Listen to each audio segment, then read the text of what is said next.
Family, friends, and survivors. Preheating the kindler with propane. This helps create the draft, because one of the hard things on some of these stoves is if you light a fire with kindling and just paper, which you can do, depending on what's going on in the house, it's hard to start a draft. If all the windows and doors are closed and the wood stove is pouring hot air out its chimney, it's pulling a slight vacuum on the house, and that can cause smoke to come down the pipe and into the room. So by preheating this with propane, now let's just turn it down here. We got a good draft going now, and I'll just leave that kindler right there. And here we have dunnage rippings. It's all oak from some dunnage that we're re-ripping to replace the decking on the log hauling trailer. So I've got a little bit of the dunnage in there.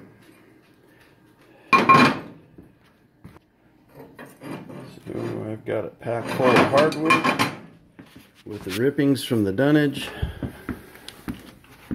I'll turn the kindler up.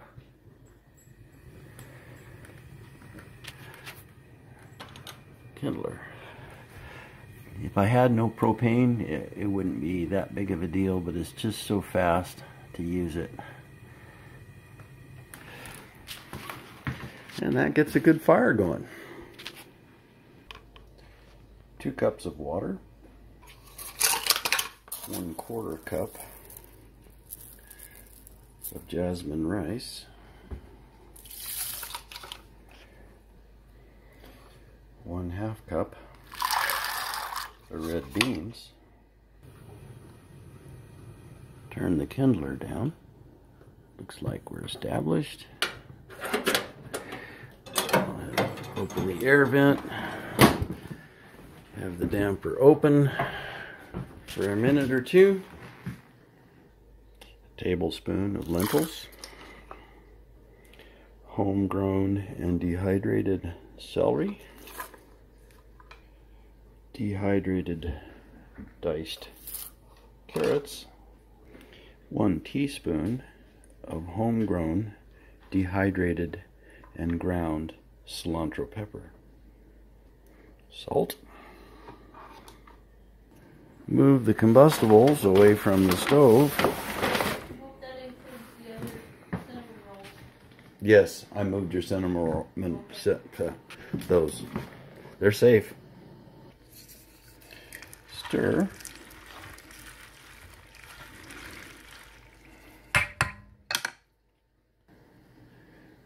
Okay, put it in the pressure cooker on the wood stove. I'm going to take the lid and just set it on there to preheat the seal. I like to steam the seal before I close it up. I'll go with the 10-pound weight, and now we wait for the fire to build and build a head of steam. I forgot to mention that you want enough water in your pressure cooker. It's real easy to figure when you're using a known heat source like electricity or gas. For me, about 1 inch of water in the bottom is plenty good for an hour. And I'm probably going to go a little longer than an hour because it's going to take quite a while. I might lose some water before it actually starts steaming. So I put a little extra water in. There's probably 1.25 inches of water in the bottom of there sitting on a trivet. And I'll probably have to use a trivet on the top here to control the temperature. Otherwise, I'm just going to be dancing that rocker weight all over the place. But we'll see how it goes. Looks like about 7 more minutes and the bread is done. Pull that and put it on the drying rack and let it cool. About an hour from now, it'll be lunchtime. Rice and beans and homemade bread. It's been about 5 minutes. That's looking good and established. The kindler's been off for 5 minutes. And got the air vent wide open, or max heat, then you come over here, you see that little hook on that handle, so you don't burn yourself. And now that damper is going to force the heat up against this plate and cause it to roll before it goes out the pipe. And that's a good thing. Okay, I can hear got a head of a boil going. The seal is nice and soft, so I'll close that up. And it's venting good. Didn't take long. I closed that damper in the back and it started boiling within 30 seconds.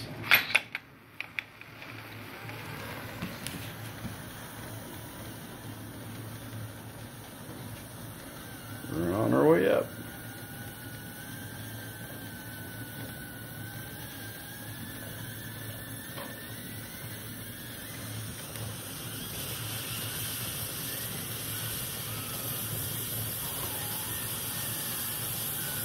I know you're 40 years old, but you can do it. There you go. Happy day. Oh, what did I want? Let's go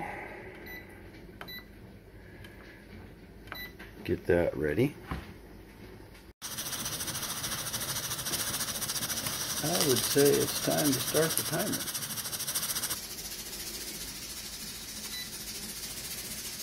There we go. That looks happy to me.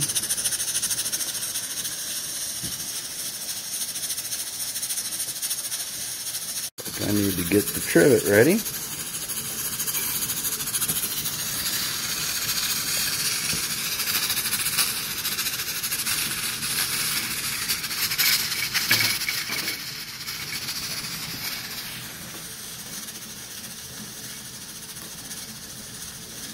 That's what we're looking for.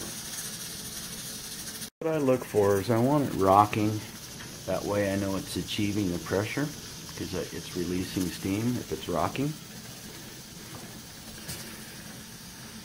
And if it's rocking too violently, I'm releasing more steam than I need to, and I'll cook my water down faster. So I just want that thing moving.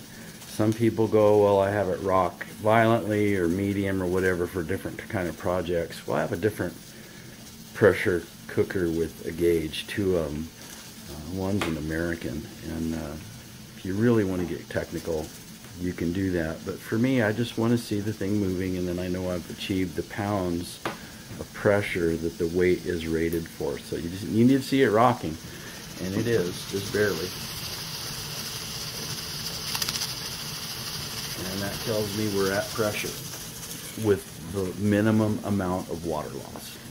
And that's what the trivet does for us. Looks like the pond is still mostly frozen over. It quit snowing and the temperature is up to 34, it looks like. And that's a good thing. It was snowing earlier, you could see a little bit stuck on that mossy log. We're fine without it.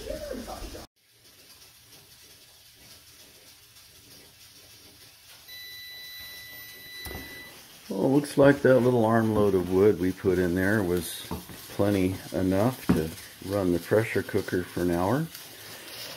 I have several different trivets, and the longer the coil of copper wire is, the more contact surface. And the more surface, the more heat is transferred. So you can make different trivets and experiment with it. And I noticed about 5 minutes ago when I had it on the trivet that the rocker was still moving. It stayed, but it wasn't moving quite as much as I'd like. So over here it was way too fast, and it really gets to going. You can see that. So you put it halfway on your trivet, and you just learn to cook that way. Now you can use the air, and you can shut the air down or adjust the damper on the back. But when I'm pressure canning or pressure cooking, I adjust the heat with the trivet and the placement of the canner or the cooker on the surface. And it seems to work better. It's like when I shut the stove down using the air, it's not as linear the way the temperature is. And then, of course, it cools off. It does burn longer, but it cools off faster. And just a long, consistent, hot burn time. If you were going to cook something, obviously, for over an hour at that setting, you'd probably have to put in some more wood. So let's look at that. So this is done. And I'll set it over there. Come over here and open the damper. And we'll take a look and see how much wood is still in here. And I had at least another half hour. So I'd say you could go an hour and a half pretty easy on just one little armload of wood. And I didn't pack it, but it was 100%. No, that's not true. I had one piece of fir in there. It was mostly all hardwood. Just let it depressurize by itself. It does keep cooking as it slowly depressurizes. It's still cooking. So that's a consideration. About an hour is right. But it takes 10 minutes to cool off, so it's probably closer to an hour and 10 minutes of cook time. Well, that looks like that is settled down some. Let's see if I can open this guy. Definitely don't want to open it before it's depressurized, or that lid's going to bounce off the ceiling. And there we have it.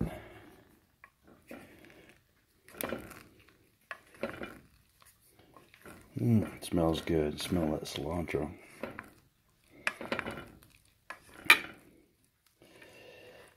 All right. Just the way I like it. Have a blessed day, folks.